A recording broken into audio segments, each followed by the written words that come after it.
What's up guys, welcome to today's video. We're going to be doing a level 90 graded rift with the Legacy of Dreams wizard. While we're doing the rift, I'll go through my skills and gear.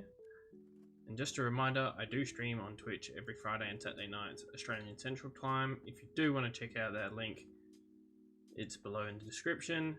And if you do enjoy this video, make sure you hit the like button, and if you want to see more content of mine, be sure to hit the subscribe button. Let's crack into it. Okay, into this wizard build. First of all, let's check out the gear that I'm using. This build seems to be all about getting the damage coming out of the Mammoth Hydra as much as possible and as quickly as possible. So to start, in our helmet slot we're using the helmet the Magistrate, which increases our Hydra's damage by up to 300%, and it makes them so they periodically cast Frost Nova. In our necklace slot, we're using our staple Flavor of the Time. The stats aren't great on my Flavor of Time, but the double duration of pylons is just super handy.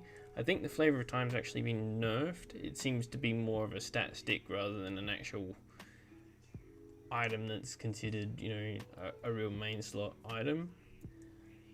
In our gem slot on our Flavor of Time, we're using the Legacy of Dreams. Mine is currently 98 out of 99, so I get a little bit less than the required for it. In our shoulder slot, we're using the Mantle of Channeling, which increases our damage by 20% and reduces our damage taken by 25% whilst we're channeling Arcane Torrent, which we're doing most of the time. In our braces slot, we're using Ashnagar's Blood Bracer, which increases our potency, the potency of our shields by 80%. I'll explain more about that later. On our gloves, we're using the Tasker and Theo, which will increase the attack speed of our pets, which our Hydras are considered pets. In our chest slot, we're using the Aquila's Cuirass, which will reduce our damage taken by 50% while above 90% resource, which I've not seen my arcane power drop in this build. Unfortunately, this piece came from my barb, so it's got a really bad roll on it, so I've had to roll the main stat to int instead of something else, instead of it being on strength, but hopefully we'll get a better version and we'll replace it. On the rings, we're using a Convention of Elements, which increases the elemental damage by up to 200%, and currently we're using a Zay's Stone of Vengeance in the socket, which will hopefully replace with the Bane of the Stricken very soon. And our other ring, we're using a Halo of Karini, which provides us with 73% damage reduction after our Storm Armor electrocutes an enemy more than 15 yards away, which combined with our braces makes for great survivability. We're using Enforcer in that ring, which increases our pets damage and reduces their damage taken by 90%. On our belt, we're using Hergbrash's Binding, which reduces the arcane power cost of Arcane Torrent by 62%, which Arcane Torrent is one of our primary damage dealers that we're using in this build. In our pants, we're using the Hexing Pants of Mr. Yan, which increases our resource generation and damage by 25% whilst moving. It also decreases our damage by 23% if we're standing still, so we want to try and keep on moving while we got those on. We're hoping to switch them out for some Swampland Raiders off of the Witch Doctor, but we just gotta wait and see how we go and try and get a pair to start with. In our boots, we're using Typhon's Tarsus, which is the new Hydra set for Season 20. We're not using the full set because we don't want to. We're hoping to change this into some ancient illusionary boots if we can manage to find some, but we'll just wait and see.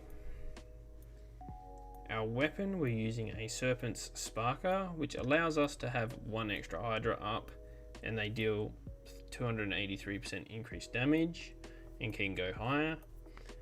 We're hoping to try and get an ancient version of mine because mine is a bit terrible, and hopefully get some better stats on it.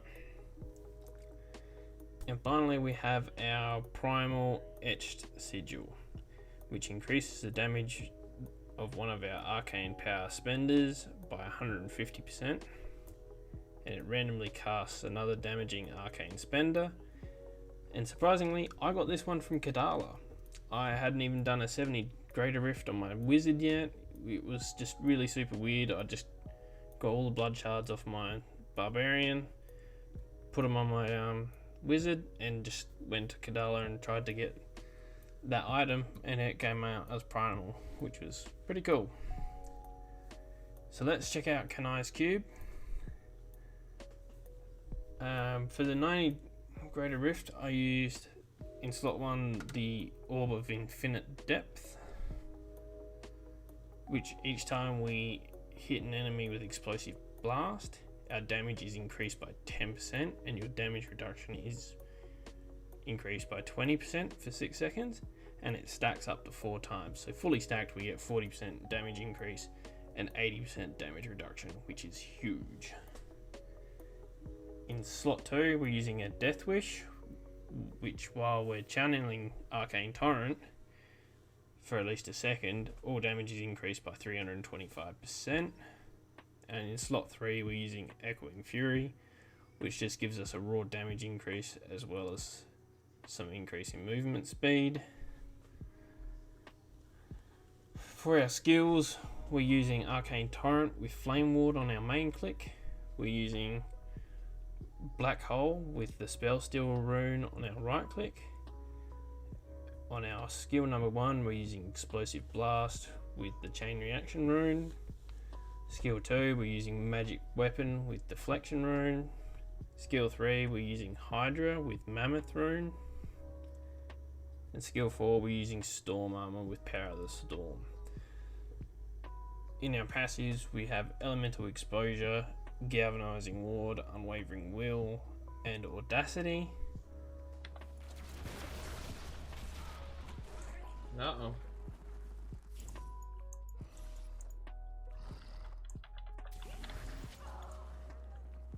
Uh-oh.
This pretty much wraps up the rest of the video. If you have enjoyed this video, make sure you do like, comment and subscribe. And thanks for watching, and I hope you tune into the next video.